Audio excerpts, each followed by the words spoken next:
बुरा जो देखन में चला, बुरा न मिलिया कोई,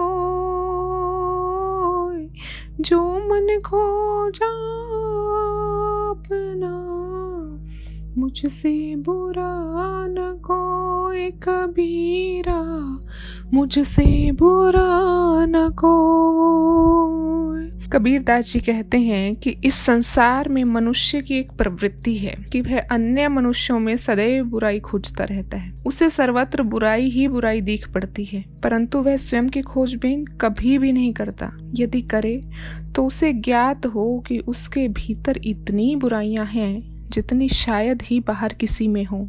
यदि इस दोहे को विस्तृत दृष्टि से देखा जाए तो इसमें सुखी जीवन जीने का मर्म छिपा है। आध्यात्मिक दृष्टिकोण की यदि बात करें तो मनुष्य यदि दूसरों में बुराइयां, कमियां और दोष ढूंढता रहता है तो इससे सिद्ध होता है कि वह अपने भीतर के दोषों को ही बाहर अन्यों में खोजना चाहता है। कहा भी है, लाइक अट्रैक्ट्स लाइक, यानी जो जैसा होता है वह वैसा ही ब्रह्मांड से भी आकर्षित करता है। यानी जैसी दृष्टि वैसी सृष्टि, हम जैसा सोचते हैं वैसा ही हमें इस सृष्टि में दिखाई पड़ने लग जाता है। जैसे कहा भी गया है, जैसा नजरिया वैसा नजारा। हम यदि दूसरों में अवगुण देखने लग जाएं तो यह इस बात की तरफ भी इशारा करता है कि हम भी कहीं ना कहीं काम, क्रोध, लोभ, मोह, ईर्ष्या और द्वेष आदि के चंगुल में फंस चुके हैं और यही विकार हमारी आत्मा की उन्नति में बाधक हैं, हमारे आध्यात्मिक विकास में रुकावट भी पैदा करते हैं। आपने एक कहावत सुनी होगी या अपने बड़ों को कहते सुना होगा कि छाछ बोले तो बोले पर छलनी भी बोले जिसमें 900 छेद। अर्थात हम अपने अंदर के दूषित और कलुषित मनोभावों को ना देखकर, अपने विकारों को ना देखकर दूसरों में त्रुटियां देखते हैं। इससे हमारी आत्मा इन विकारों से ढक जाती है और आध्यात्मिक भाषा में इसी को माया कहते हैं, जो जीवन में हमें कभी भी आगे बढ़ने नहीं देती। कबीर जी के एक अन्य दोहे में उन्होंने कहा है, कबीर माया मोहिनी, मोहे जान सुजान, भागा ही छूटे नहीं, भरी भरी मारे बाण। यानी इन्हीं विकारों में फंसकर, इसी माया के घेरे में फंसकर हम अपनी वास्तविक पहचान को भूलकर निम्न स्तर की मानसिकता के साथ निम्न स्तर का जीवन जीते रहते हैं और ऐसे ही इस संसार से अपनी यात्रा पूरी करके एक दिन चले जाते हैं।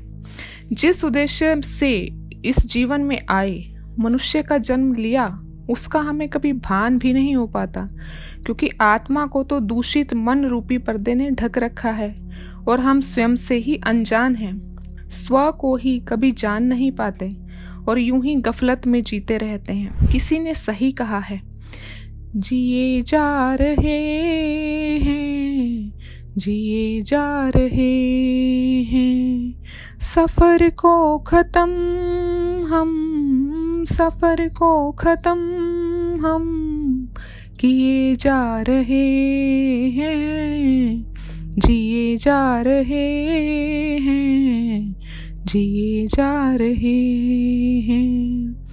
क्यों जी रहे हैं खबर ही नहीं है, इरादों पे अपने नजर ही नहीं है, सांस आ रही है लिए जा रहे हैं, जिए जा रहे हैं, जिए जा रहे हैं। इसलिए कबीरदास जी के दोहे से हम यह सीख ले सकते हैं कि ये मानव जीवन मिला है तो क्यों ना अपनी इस मैली चदरिया को ही निर्मल कर लें, जो कि इतने जन्मों से इतनी काली हो गई है कि इसका वास्तविक स्वरूप ही दिखाई देना बंद हो गया है।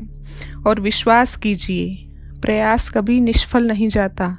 यदि हम निरंतर निरंतर अपने इन विकारों रूपी मैल को साफ करते रहे तो शीघ्र ही हमें अपनी चदरिया यानी आत्मा का वो स्वरूप दिखाई देगा जो धवल है, प्रकाशित है और दूसरों को भी, यानी पूरी सृष्टि को, पूरे ब्रह्मांड को प्रकाशित कर सकता है।